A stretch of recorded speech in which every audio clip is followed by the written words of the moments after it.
I heard a noise and I just stood up. I was wondering what the commotion was about and I had a look out the window. I seen Mel running towards the shed, his tool shed, and this man was running after him, and I just seen him shooting Mel twice in the head.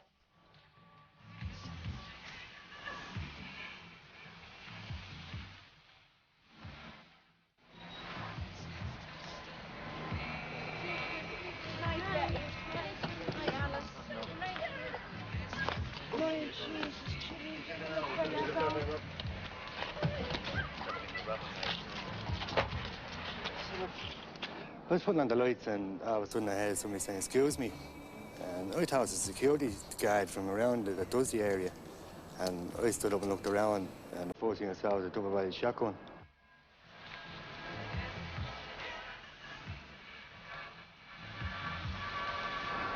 At 204 to 176, we're just on the move now.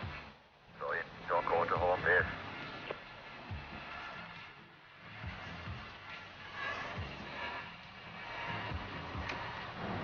Done a post that was twice, same place, same one. Just drove the bike, I went in with a shotgun, said she won't hand over the money. Start throwing the money on the counter. I said, put that money in a bag. She put it on the bag, just handed it to me. I flew out on the back of the bike and gone. I took off then.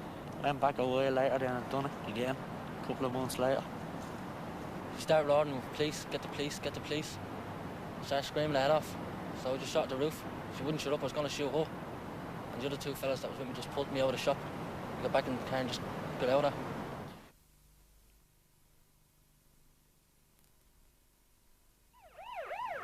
These astonishing daylight scenes took place last June after a raid in Dublin city centre. It's just 7 years since detectives were armed against ordinary crime. Today in Dublin, more than 300 carry guns. Still, most armed crimes are not detected. Last year, there were 577 countrywide. 493 in Dublin. Countrywide, 110 were detected, but 467 were not detected. That is a low detection rate in that particular area of crime.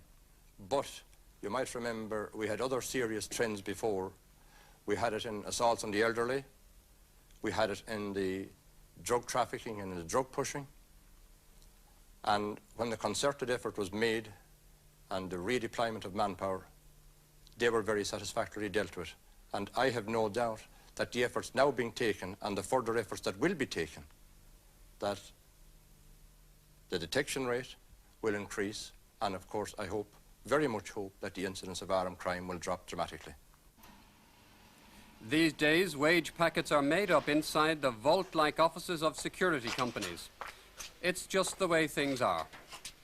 Cash is the target, and there's still plenty of it moving about. About 2,000 cash drops and pickups a day are made throughout the country, running to hundreds of millions of pounds every week of the year. Most of it is carried by security vans driving alone. Loads of more than £500,000 may get Garda protection.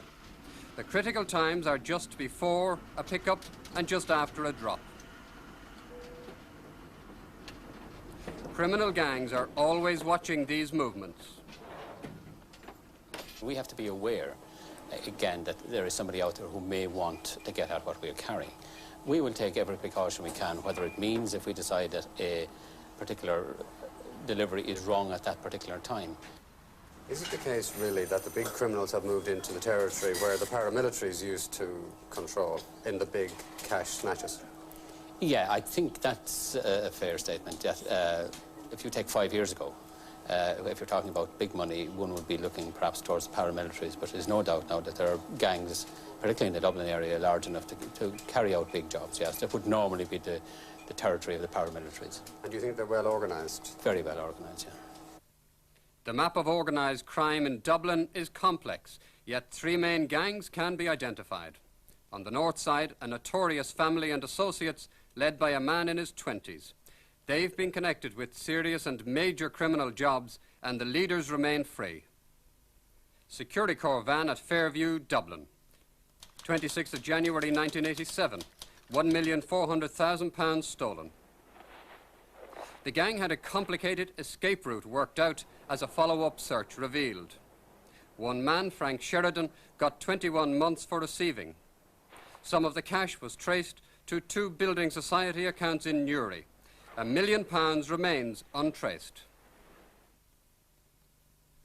30th of June 1987, murder.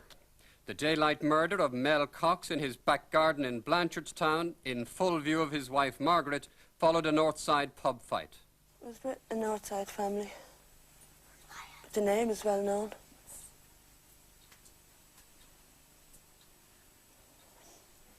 But just that? For what people say it's well known for. You mean crime? Is that what you're saying? Yeah, yeah, crime. Yeah. Mel is a big man. He's 6'2". He was well able to take care of himself, and he took care of a few people that they couldn't take it, so they had to come out and do that. Mel used his hands. What do you mean he used his hands? He wouldn't use a gun on anybody. He used his hands in the fight? Yeah. Is that what you mean? That's all, yeah. Was it a bad fight? It wasn't a bad fight. It was just they were so surprised with Mel because Mel is so big. It wasn't what you call a bad fight. It was just as I said, Mel was well able to take care of himself, and then people isn't. They have to have guns. Margaret, a lot of people are afraid and would be afraid in your situation. Are you afraid? No, I'm not afraid. No, I'm not afraid. They'd have to do the same thing to me as what they've done to Mel, but it's only a coward's way out. Coward's way out. And as I said before, I'm not afraid because they'd have to answer to God, and that's one being they won't be able to run from. They mightn't care now, but they will when the time comes. I don't know how they can sleep at night. Then there's the organised plundering of factories in Dublin and nationwide, the Factory Gang. J.R. Byrne, Clondalkin, 7th of November 1985, £150,000 in cigarettes plus £13,000 cash.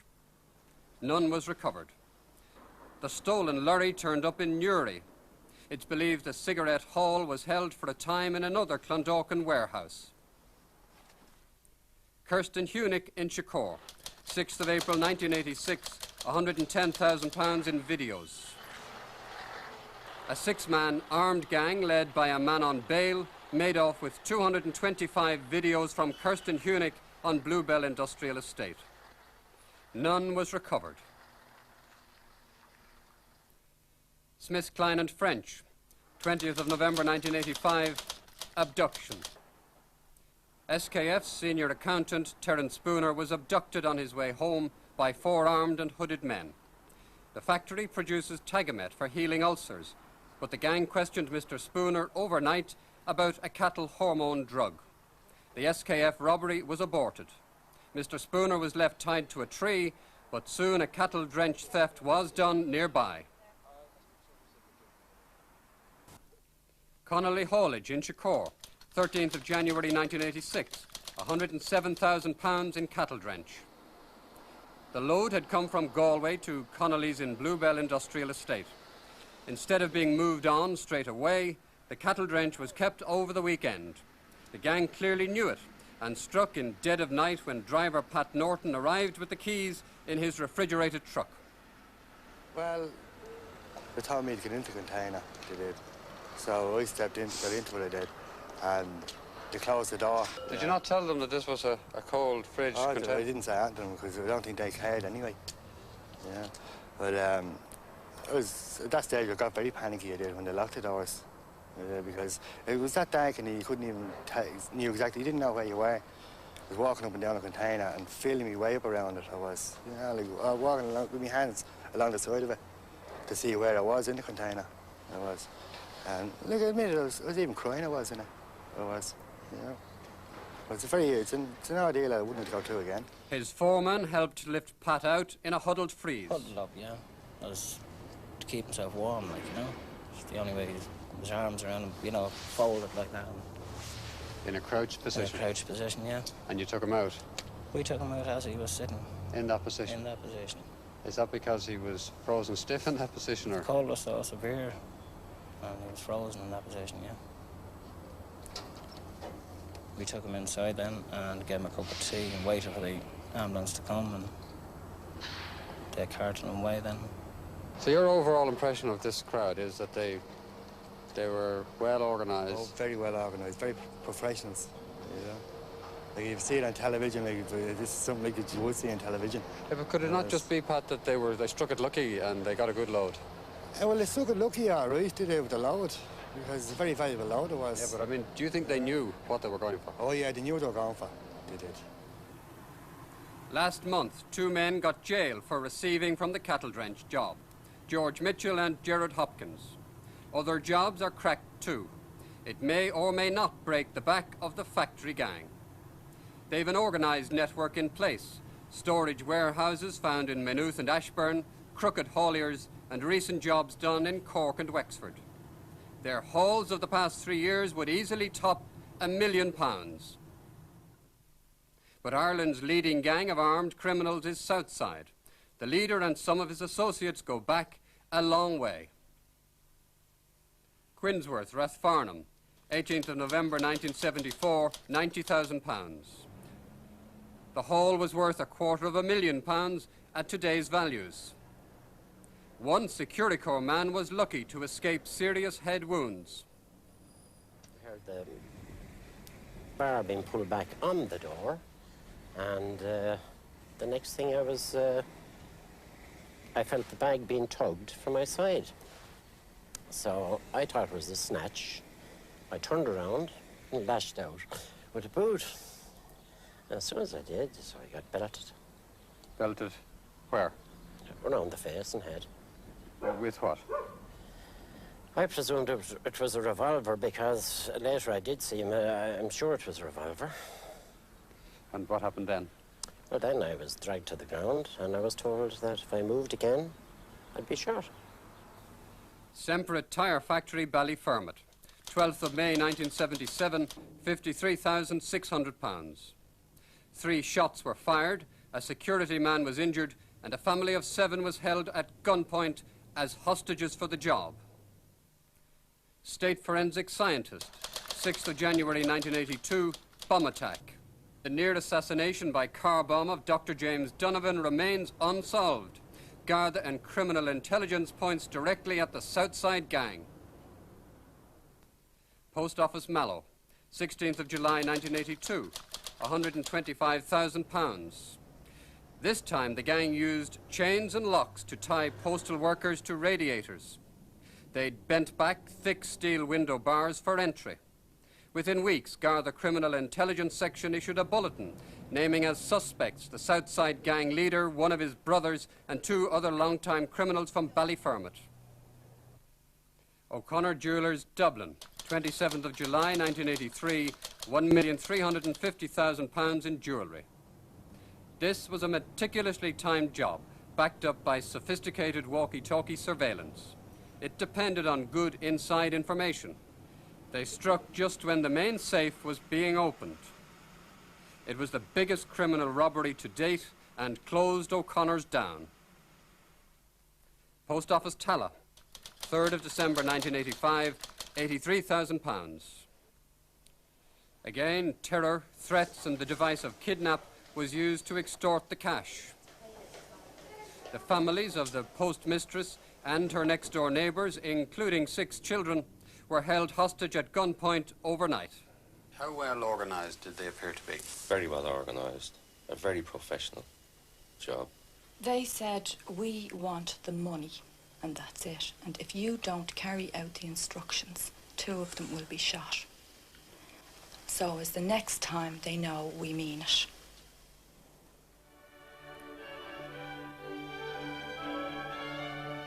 By May 1986, this gang was sufficiently organised and free to pull off the massive art robbery at Rossborough House in County Wicklow.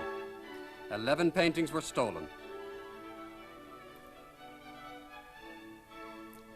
They include Vermeer's The Letter Writer. It alone is valued at more than £20 million.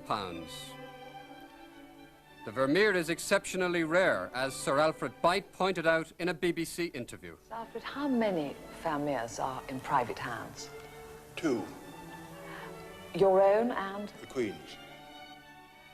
2 other 17th century Dutch masterpieces by Metzu were amongst 4 stolen world-class paintings then destined for the National Gallery. The 4th was this Spanish masterpiece by Goya. These 4 were insured. The other 7, including Gainsborough's Madame Baccelli, were not insured. It was clearly a well-planned operation. The gang attacked the most vulnerable part of the house, the back. They came from a road several fields away in the dead of night. But in order to avoid using any lights at all on their vehicle, the gang used a simple device. They stuck sticks in the field at about 50-yard intervals. And on top of the sticks, they tied ordinary white plastic bags. The bags acted as kind of markers, directing the vehicle across the fields, allowing them to drive right up to the very back of the house at the steps. Nothing at the back was alarmed. The gang pulled away the barrier, lifted up the middle window and forced open the shutters. With their stunning prize in sight, the gang took one more step. The interior alarm operated by this passive infrared detector was deliberately triggered at around 2 a.m. A cursory check was made by the house administrator. He told arriving Gardaí all seemed fine. They made no further check. Mysteriously, the alarm remained neutralized. Inside, nothing else was alarmed, despite the fact that a similar robbery had been carried out here by the Provisional IRA in 1974. But this house is open to the public and easily cased. That night in May 1986, the gang moved more than 20 paintings off the walls. The Beit collection was then being transferred as a gift to the Irish state, the top 4 to the National Gallery. Roughly speaking, the 4 paintings which have been stolen from the National Gallery are worth £27 million. Now that's talking about ordinary market values, but if a stolen picture, like the Vermeer or the Metzus or the Goya, was put to sale privately as a stolen picture, it can only fetch a fraction of its normal commercial value. The thieves even left some paintings behind. 7 were found about 3 miles away along with the gang's abandoned van. Very swiftly, the Gardaí got information that the robbery was not paramilitary and they targeted Dublin's Southside gang. If they are not ever returned, the loss? The loss is incalculable. It's just not the nation, it's the world, because these are paintings of the greatest importance of the 17th century, and they cannot be replaced. It's something rather similar to our own great early Irish Celtic treasures. If you destroy them, that's it. Efforts by the Gardaí to recover the stolen paintings have been fraught with problems and serious operational lapses. Equally, the gang have failed to find a buyer. Gang members are known to be restless for the payoff. A number of attempts were made to sell the paintings. The Paris contact.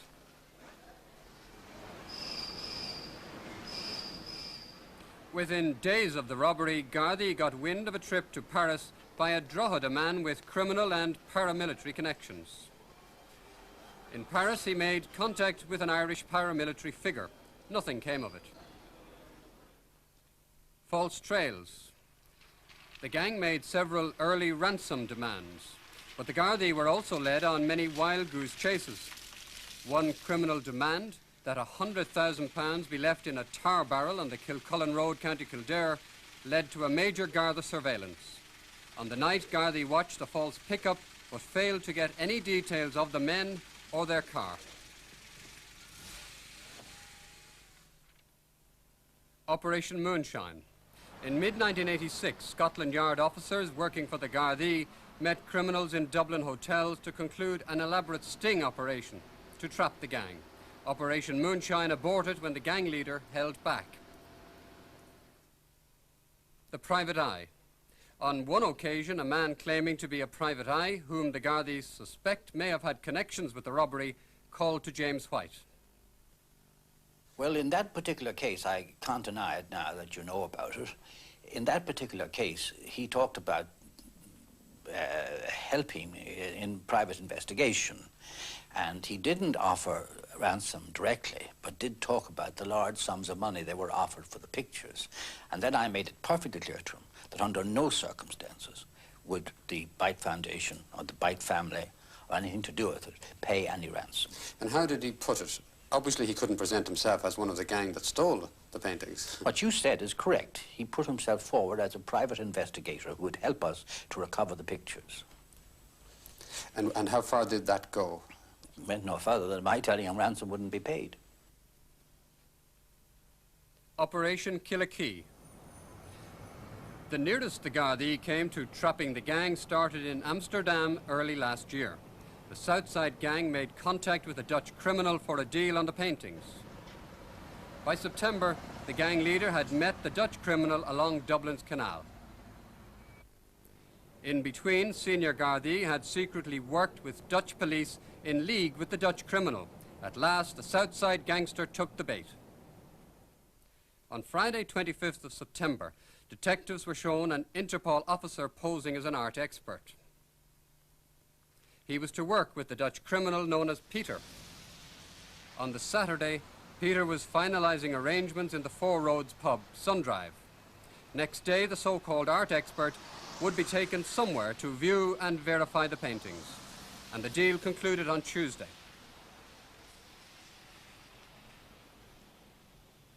Sunday midday at the depot, final instructions given. Garda units would watch and follow every movement. Units were instructed on 3 priorities. Protect the policeman, i.e. the art expert, get the paintings, arrest the criminals. At 1 o'clock at the Burlington Hotel, the so-called art expert was picked up by a gang member called Seamus. Seamus's red car was swiftly followed. The Gardaí were on target. They had a surveillance plane 3 miles up with surface-to-air radio contact, equipment supplied by Scotland Yard. Garda surveillance teams changed places to avoid suspicion. And suspicion there was. Seamus drove at random around the city and South County for an hour. Finally, the red car took off towards the Dublin Hills. This operation had nearly fallen apart over the weekend. The Irish government had refused to provide about £70,000 show money for the Interpol man, including about £50,000 payoff for the Dutch criminal. Instead, Gardaí provided fake financial documents to convince the gang. Seamus and the Interpol agent arrived. 2 gang members were in the wood. One held back, the other showed 4 paintings. The Interpol agent flashed his artist's torch at each, sending 4 signals to the plane above. Back at Bridget Burke's pub, 3 miles away, about 50 plainclothes Gardaí in unmarked cars had gathered in support. But at the crucial moment, walkie-talkies failed. Vital minutes were lost, and by the time the Garda surveillance and support units got to the spot, the gang members and the paintings had disappeared. There was despair all round. 16 months after the robbery, the criminal gang had at last come up front. They had taken the Garda bait, hook, line and sinker, then just slipped through the net. A follow-up search found nothing. In the Garda post-mortem, it turned out that a detective at Bridget Burke's had to call the depot from a private phone to find out where to go. Dutch police authorities were furious at their men being so badly exposed and the failure to provide the agreed show money. Deputy Commissioner McMahon's operation at Killikee failed to get the paintings. As well as the walkie-talkies, here we had an area of something like 1,250 acres. And even if you say 50 or 60 men, no way could they surround the forest.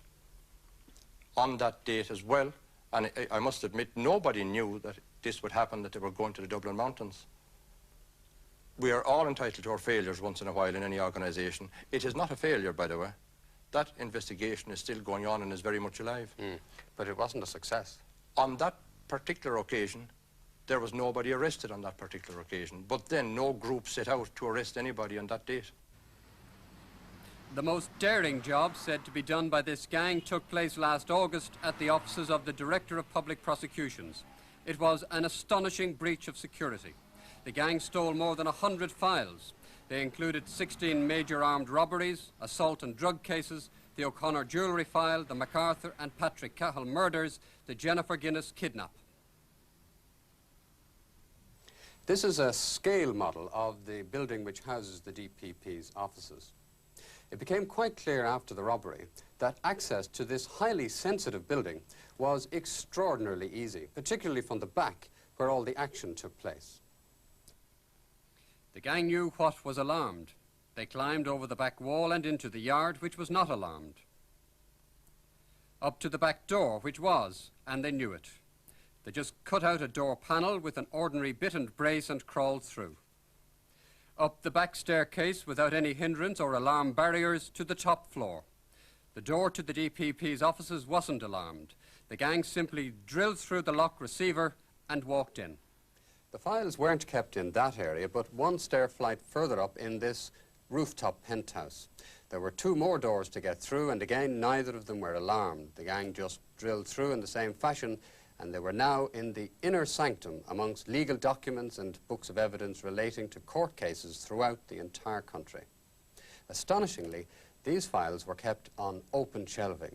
They weren't named, they were numbered, but again, the gang could put their hands on the reference books, which allowed them to identify which files were which and which ones they wanted.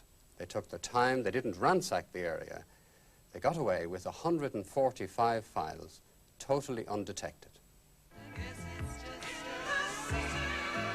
In part 2, the extraordinary scenes in middle-class Dublin as hidden faces avoid the gaze against armed criminals. Falling crime statistics overall do not disguise the ever more threatening nature of organised gangs. Fresh approaches have been demanded by successive governments. Early last December, a new squad of 94 detectives was drawn together. In recent weeks, Gardaí attached to the Central Detective Unit here have been brazenly threatened in front of Garda witnesses. At least 5 detectives got face-to-face threats that their houses would be burnt out, their families got at. The criminals gave accurate details of the detectives' addresses and movements to indicate they'd been followed and watched. Most sinister of all, a detective superintendent was given 24-hour close protection when on the 7th of January, Gardaí heard of a plan to assassinate him. The information was that 2 outsider hitmen had been brought in to do the job. That senior officer has had a high profile in relation to serious crime for a long number of years.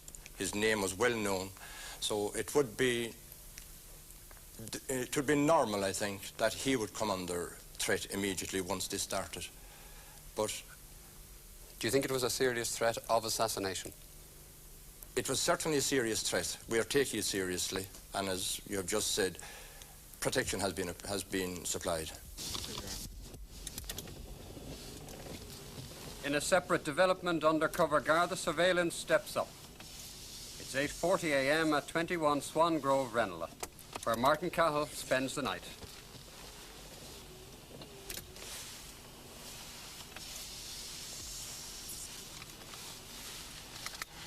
He drives off in routine fashion. He's followed.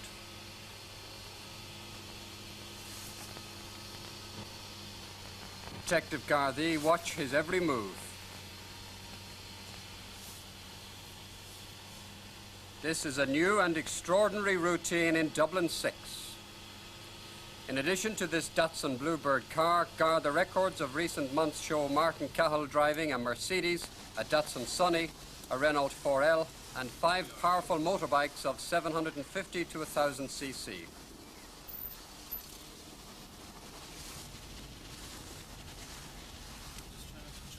Right into Cowper Downs, quite a contrast to Swan Grove's corporation dwellings.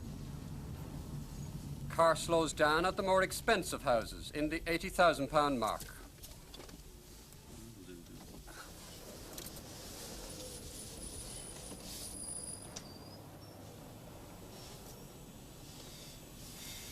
Martin Cahill doesn't show his face on these occasions.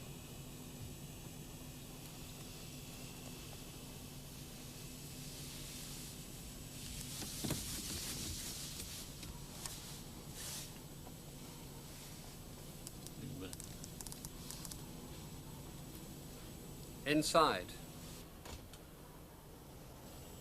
Then the long hours of waiting begin. Facing directly at the house, the car is parked, waiting. Until he moves. It could be all day.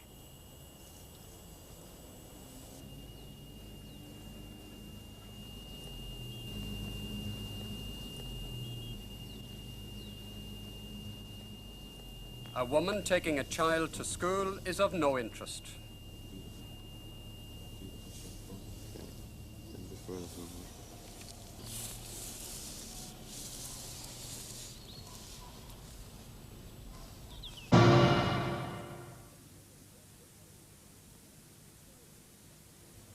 There was a time when the flagman's job was the plum job on the U.S. highway. But as cars got faster, the job got trickier. However, there was